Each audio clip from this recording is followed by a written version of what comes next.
ഇനി നിന്ന് ചേർത്ത് പറഞ്ഞു നോക്കാം. അച്ഛനിൽ നിന്ന്, അമ്മയിൽ നിന്ന്. നിന്ന്. കാ മാറ്റി സേ പറയണം. പിതാസേ മാസേ. അച്ഛനോട് ചോദിക്കൂ. ചോദിച്ച മേടിക്കൂ എന്നുള്ള അർത്ഥത്തിലാണ്. അല്ല വെറുതെ എന്തെങ്കിലും ചോദിക്കുന്നതിന് പൂച്ചോ എന്നും ചോദിച്ചു വാങ്ങുന്നതിന് മാങ്ങോ എന്നുമാണ്. അച്ഛനിൽ നിന്ന് വാങ്ങൂ. പിതാസേ മാങ്ങോ. അമ്മയോട് ചോദിക്കൂ. മാസേ പൂച്ചോ. അച്ഛനെയും അമ്മയെക്കുറിച്ച് നോക്കി ഇനി മകനെയും മകളെക്കുറിച്ചൊക്കെ നോക്കാം. മകൻ ബേട്ട, മകൾ ബേട്ടി.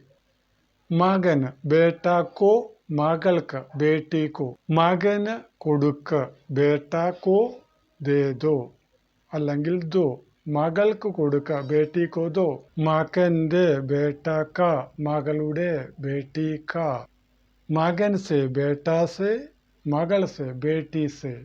അപ്പോൾ മകൻ മോൻ വരുന്നു. ബേട്ട ആ രഹാ ഹെ, ബേട്ടി ആ രഹി ഹെ. മകൾ വരുന്നു. മകന് ആഹാരം കൊടുക്ക്. ബേട്ടാക്കോ ഖാനാ ദോ, ബേട്ടിക്കോ പാനി ദോ. മകൾക്ക് വെള്ളം കൊടുക്കൂ. മകനോട് ചോദിക്ക്. ബേട്ടാ സേ പൂച്ചോ. മകളോട് ചോദിക്കുക. ബേട്ടി സേ പൂച്ചോ. അപ്പോൾ ഇങ്ങനെ സംബോധന പറഞ്ഞ് നമ്മുടെ ഹിന്ദി പറച്ചിൽ കൂടുതൽ മെച്ചപ്പെടുത്താം. അച്ഛന് അമ്മയ്ക്ക് ക്ക് കോയാണ്. പിതാക്കോ മാക്കോ. ബേട്ടാക്കോ ബേട്ടിക്കോ.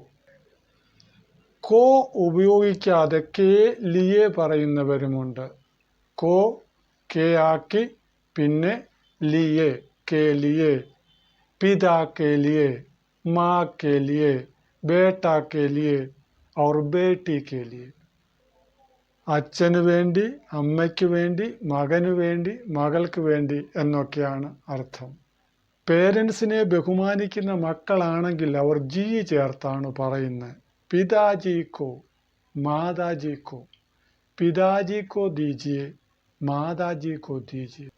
മാതാജി ചുരുക്കത്തിൽ മാജി. ചില വെളച്ചിലുള്ളവന്മാരൊക്കെ ചിലപ്പോൾ അമ്മയ്ക്ക് മാതാറാം എന്ന് പറയും ബഹുമാനിക്കാതെ. അമ്മ പോകുന്നു. മാ ജാ രഹി ഹെ. അച്ഛൻ വരുന്നു. പിത ആ രഹാ ഹെ.